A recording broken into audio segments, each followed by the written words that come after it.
අපිට වැවක මූලික අඩිතාලම නැත්නම් ලක්ෂණ පහළ වෙනවා. නැත්නම් ලක්ෂණ ටික හඳුනා ගන්න පුළුවන්. වැවක් ළඟට ගියාම වැවක තියෙන මූලික කොටස් ටික මොනවද කියන එක. වැව් පද්ධතියක් කියලා ගමුකෝ. වැව් පන්තියක් කියලා කියන මේකට. දැන් උදාහරණ අපි රාශියක් තියෙනවා අපිට ඕන තරම් තියෙනවා. මහා කනදරා වැව ගත්තොත්. ඒ වගේම හුරුළු වැව ගත්තොත්. ඒ වගේම රාජාංගනේ වැව ගත්තොත්. ඒ වගේම අපි ගත්තොත් නාචදු වැව. මේ ඕනම වැවක් ගත්තාම ඒ වැවට උඩින් තව සුළු වැව් රාශියක් තිබිලා තියෙනවා. ඒතකොට මේ සුළු වැව් රාශිය අර වැවට ප්‍රධාන මහ වැවට ඍජු සම්බන්ධයක් තියෙනවා. දැන් අර මහ වැවට උඩින් පොඩි වැව් අපි කියමු දැන් මම උදාහරණයක් ගත්තාම මහා කනදරා වැවට උඩින් ඒ වගේ සුළු වැව් 168කට වැඩි ප්‍රමාණයක් තියෙනවා. දැන් මේ වැව් වල තියෙන විශේෂත්වය තමයි මේ සුළු වැව් හැම එකම වතුර ටික අවසානයේ නැවතින්නේ මහ වැවට ඇහිලා. වැව් පොකුරේ එක වැවකට යම්කිසි බලපෑමක් වුණොත් අනිත් වැව් වලට මේක බලපානවා. ඒ නිසා මේ වැව් වල විශේෂයෙන්ම මේ වැව් පද්ධතියේ තිබුණ සමහර වැව් වාරි මාර්ග වැව් ඒ කියන්නේ ගොවිතැන සඳහා පාවිච්චි කරන ඒවා. සමහර වැව් තිබුණා ගොවිතැනට පාවිච්චි කරේ නෑ ජලය. දැන් උදාහරණයක් හැටියට ඒවා පාවිච්චි කළේ මේ ජලය ගබඩා කරගන්න. දැන් අද කාලේ හිටින එකට ස්ටොක් ටැංක් එකක් හැටියට. එහෙම නැත්නම් සමහර වැව් පාවිච්චි කරලා තියෙනවා ඒකට කුළු වැව් කියලා කියනවා. ඒ වැව යටතේ කුඹුරු නැහැ.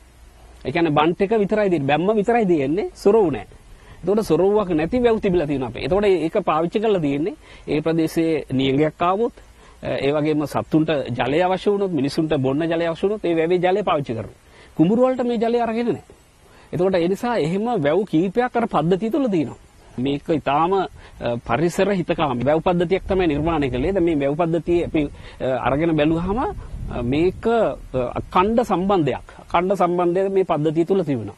ඉතින් ඒ නිසා මේ අපිට පේනවා මේ වාරි මාර්ග තාක්ෂණය ඊටාම දියුණුම අවස්ථාවක් ශ්‍රී ලංකාවේ තිබුණා කියලා ඒ දවස්වල අවුරුදු 2500කට විතර කලින් අද 2500ක් අතර අපේ රජවරු ඔය හිටපු සියලුම රජවරු මේ තාක්ෂණය දැනගෙන හිටියා.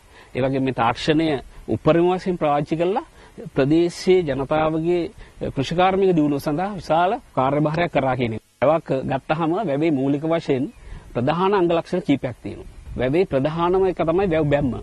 ඒ බැම්ම සකස් කරනකොට දෙපැත්තේ උස්බිම් දෙකක් තියෙන තැනක් හොයලා ඒ තැන් දෙක එකට යා කරලා බැම්මක් සකස් කරනවා. දැන් මේ බැම්මෙන් ප්‍රධාන බැම්මට තියෙනවා විශේෂයෙන්ම මේ සොරව් දෙකක්. ඒකට අපි කියන වම් සොරවුව දකුණු සොරවුව කියලා. කියන්නේ සොරව් දෙකෙන් බලාපොරොත්තු වෙන්නේ කුඹුරු වලට ජලය ගැනීම.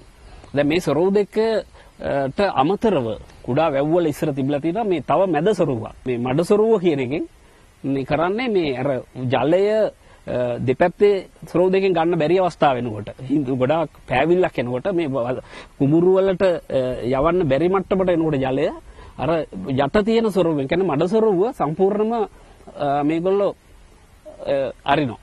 මඩ සොරවුව ඇරලා ඒ දොර විවෘත කරලා ඒක එතන තියෙන මඩ ටිකයි වතුර ටිකයි මීහරක් දාලා හොඳට පාගලා හොඳට මඩවලා ඒ කලත්තලා ඒ වතුර ටික එළියට යවනවා. දැන් මේ වතුර ටික එළියට යවීම බලාපොරොත්තු වෙන්නේ වැවේ තියෙන අනවශ්‍ය මඩ ටික, අනවශ්‍ය රොම් මඩ ටික, අනවශ්‍ය ජලය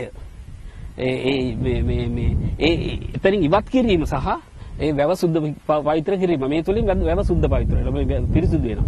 එතකොට නැවත ඒ සොරව වහලා දාලා ඊළඟ වැස්සට වැව පිරෙන්න ඉඩ අරිනවා. එතකොට මේ විදිහේ තාම මේ ක්‍රමානුකූල වැවේ පස් පිරෙන්නේ නැති වෙන්න වැවේ රොම්මඩ තැම්පත් නොවන විදිහට තාක්ෂණය සකස් කරලා තියෙනවා. රැළපණාව කියලා අත් වශයෙන්ම අදහස් කරන්නේ මෙතනදී මේ වැව බැම්මට ඇතුලේ බැම්ම ඇතුලේ වැවේ වතුරත් එක්ක තියෙන කොටසක් මේක අත් වශයෙන්ම මේ අර වැවේ වතුර නිරන්තරවම රැලි සහිත වෙන නිසා හුළඟ කාලයට ඊටාම වැඩි රැළක් ඇති වෙනවා. ඒ නිසා බැම්මට හානි සිදු වෙනවා.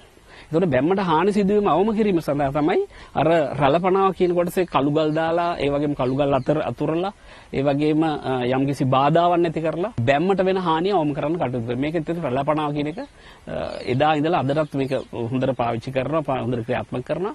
මේක තියෙන නිසා තමයි බැම්ම ආරක්ෂිතව ශක්තිමත්ව තියාගන්න පුළුවන් වෙලා තියෙන්නේ.